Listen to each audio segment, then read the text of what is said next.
Successfully installing a pool fence on a wood deck has a lot to do with knowing how a wood deck is constructed. With years of experience and trying various methods, our conclusion is that the most solid install is going to be one that works with the existing structure of the deck. Your layout will be determined by the construction of the supports, also known as joists. Unfortunately, most of the wood decks out there do not have access to allow you to see how it's been constructed. You should install the fence in a straight line across the deck following a 2x6 joist. This will allow you to install a section of fence with a 36-inch pole spacing.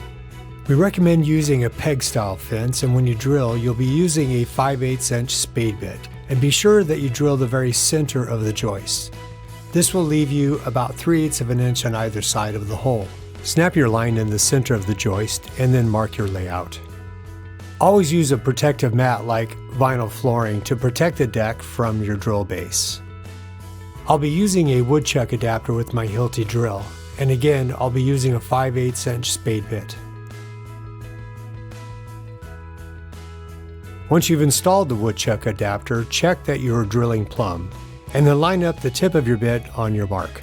Also turn the speed of the drill down to its slowest setting. Now it's time to start. Drill slow, anticipating the possibility of hitting a screw somewhere in the deck. If you feel a screw, stop immediately. The spade bit will not go through a deck screw.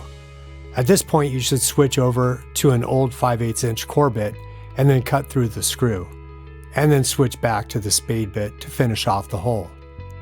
On a Trex deck, you'll have to use a utility knife to cut off the lip, and then ream and clear out the hole with a hand drill and simply insert the sleeve.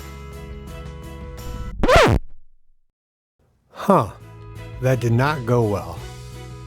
Well, to keep this from happening, you'll need to use a sleeve driver. Once the sleeves are in, go ahead and install the fence as usual.